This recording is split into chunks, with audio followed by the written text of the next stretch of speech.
자, 두 번째 이슈로 넘어가겠습니다. 이화영의 진술이 뭐 세 번, 네 번 뭐 계속 바뀌고 뭐 그러면서요.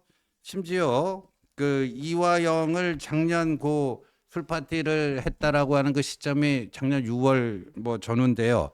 그때 그 이화영의 변호인이었던 당시 민주당 법률위원회 부위원장을 했던 설주환 변호사가 지금 이화영 대신 지금 이거를 막 언론에 무차별적인 허위 폭로를 하고 있는 김동민 변호사. 이 사람은 민주당의 경기도의원이죠. 도의원인가 그래요. 근데 이 사람을 허위사실 유포에 의한 명예훼손죄로 어저께 고소하는, 그러니까 이런 건데, 그리고 이재명과 이화영과 이화영 변호인의 그 폭로가 하나도 맞은 게 없어요. 하나도 지금.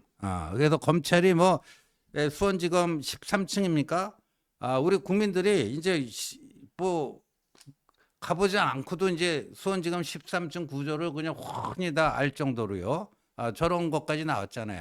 뭐 이렇게 교도관이 이게 시야가 이렇게 제한적이라 해갖고 그 저 영상 녹화실에서 뭐 술 먹는지 안 먹는지를 알 길이 없었다 그러는데 저게 뭐 보니까 세로가 90cm, 가로가 뭐 1m 70cm 뭐 이렇게 돼요. 그러니까 뭐 저런 것도 다 나왔고. 그러니까 판판이 이 이화영 측의 주장이 다 깨졌어요. 근데도 민주당은 이걸 가지고 국정조사를 하겠다, 또 뭐 특검을 하겠다 이러고 나와요. 왜 이런 거라고 좀 보십니까? 일단은 그만큼 뭔가가 있는 거예요. 왜냐하면 이화영 부지사 입장에서는 저런 진술이 본인한테 특히 판결 선고를 앞두고 하나도 도움이 되지가 않습니다. 왜냐하면 저 이야기를 한 거는 금방 드러날 새빨간 거짓말을 다른 사람도 아닌 판사 앞에서 재판장 앞에서 한 거기 때문에 아니 제가 판사라고 하면요 굉장히 열받았을 것 같아요. 아니 저 사람이 나를 뭘로 알고 그때 신성한 법정 앞에서 저런 말도 안 되는 그거 그 다음에 금방 드러날 새빨간 거짓말을 갖다가 하냐? 검찰이 15년 구형했단 말이에요. 그러면 15년 구형했으니까 난 한 10년 정도 때릴까라고 생각했다가 이화영 부지사의 저런 모습 보고 확 열받아가지고 10년이 15년 될 수도 있는 그런 굉장히 위험한 리스키한 그러한 행동을 한 것이다. 첫 그렇죠. 번째 그걸 제가 말씀드려야 되겠고요. 두 번째 말이라고 하는 게 상식적이어야 되지 않습니까? 뭐 예컨대 신주 잘생겼다 이거는 뭐 상식적인 이야기니까 뭐 그럴 수 있지 이렇게 이야기하지만 그런데 지금 검찰청에서 술 마셨다? 네. 이거는 누가 봐도 그게 상식적으로 가능한가? 요즘같이 모든 사람들이 핸드폰 들고 다니면은요 모든 사람들이 카메라 하나씩 들고 다니는 거잖아요. 그런데 그런 상황에서 검사가 그 피고인들 불러가지고 그것도 그 어디 잡범도 아니고 굉장히 중요한 사건의 피고인을 불러가지고 술을 먹여? 그게 말이 되나? 말이 된다라고 하려고 하면 어떻게 되겠습니까? 두 가지가 필요한데요. 그런 비상식적인 말이 되려고 하면 두 가지가 필요합니다. 뭐냐면 첫 번째는 증거가 필요하고요. 물증이 필요하고요. 두 번째는 뭐가 있어야 되냐면 말이 일관성이 있어야 돼요. 그런데 물증은 하나도 제시하지 못했고 네. 일관성도 없어요. 일관성이 세 가지가 없는데 첫 번째 시간에 대한 일관성이 없어요. 처음에 6월 30일이라고 했다가 그 다음번에 이제 이화영 부지사를 변호하는 김광민 변호사 이 네. 사람이 경기도의 의원인데 네. 김광민 변호사가 6월 30일이 아예 말이 안 된다. 왜냐하면 그때는 검찰청에 출두도 안 했을 거예요. 그러니까 검찰청에 출석한 날짜가 6월 28일 작년, 6월 28일, 7월 3일, 7월 5일 셋 중에 하나다라고 벌써 시간이 바뀌었어요.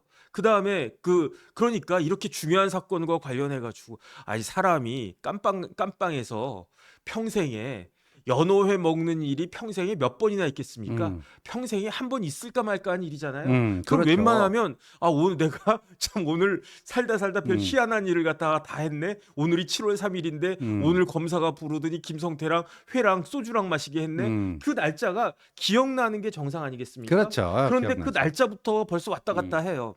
두 번째 더 중요한 건 뭐냐면은 예를 들어서 날짜를 헷갈릴 수도 있을 수 있어요. 아니 저만 해도 1년 전 이맘때 뭘 했지? 이걸 갖다가 헷갈릴 수가 있는데 헷갈리기가 되게 어려운 게 있어요. 장소는 웬만해서는 헷갈리기가 어려워요. 그렇죠. 그러니까 그 신지호 의원님이랑 저랑 연호회에다가 소주 한잔 했다고 쳐요. 뭐 충분히 그럴 수 있잖아요. 그런데 그 날짜가 6월 28일인가 7월 3일인가 긴가민가 하다 이것까지는 제가 이해를 하겠는데 그 연호회를 먹은 게 호텔 뷔페에서 먹었냐 아니면은 그 참치집 그 연호회집 전문 식당에서 먹었냐 아니면 테이크아웃 해가지고 신지호 의원님 댁에 가가지고 먹었냐 이게 헷갈립니까? 그건 아니죠. 헷갈릴 수가 네. 있습니까? 네. 그런데 여기부터 헷갈리는 거예요. 그렇죠. 처음에는 창고에서 먹었다고 그랬어요.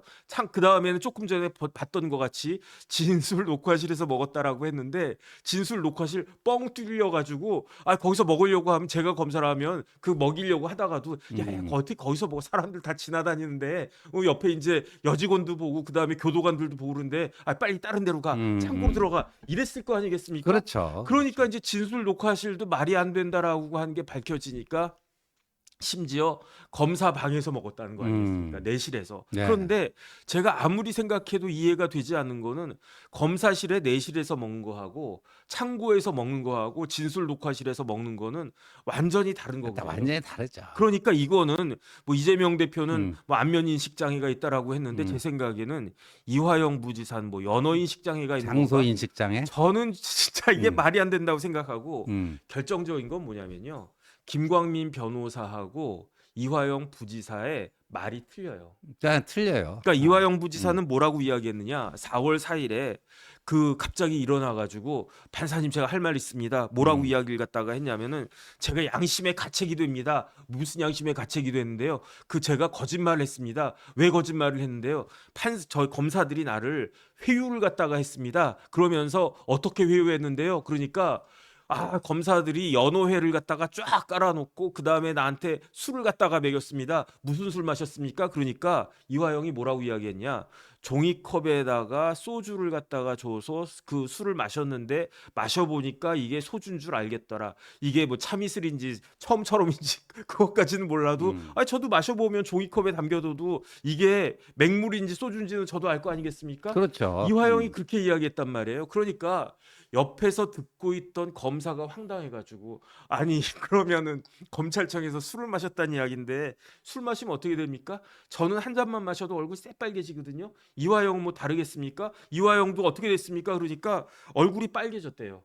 그러면 얼굴 빨개진 상태에서 교도관이 당신 구치소로 다시 복귀시켰습니까? 그렇게 이야기하니까 그건 자기도 말이 안 되잖아요. 그러니까 이화영이 뭐라고 이야기했느냐? 검사실에서 술 깰 때까지 한참 쉬다가 술 깨고 얼굴 다시 하얗게 된 다음에 수원 구치소로 돌아갔기 때문에 그래서 교도관이 몰랐습니다. 이렇게 4월 4일 날 진술을 했는데 이화영의 변호인인 김광민 변호사는 그 다음에 뭐라고 이야기했느냐? 연어를 깔고 종이컵에다가 뭘 따라준 것까지는 맞다. 그러니까 종이컵까지는 이화영과 김광민의 진술이 말이 일치해요. 근데 거기에 대해서 김광민 변호사 뭐라고 이야기했냐?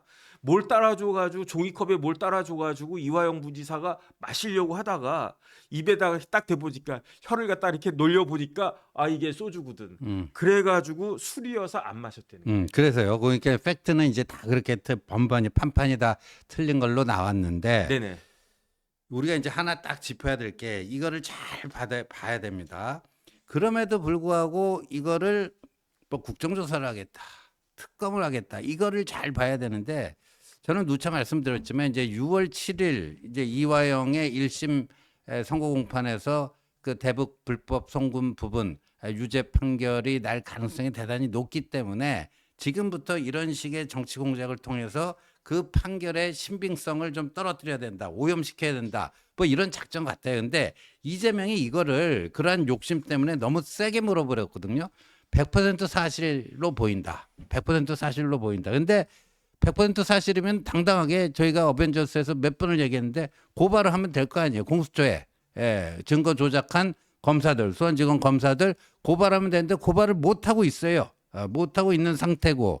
그러니까 이게 지금 민주당이요 물긴 세게 물었는데 이재명이 지금 이제 이번 총선 거치면서 거의 이제 이재명 당으로 만든 거 아닙니까? 절대 권력을 쥐고 있는 이재명이 100% 사실이다.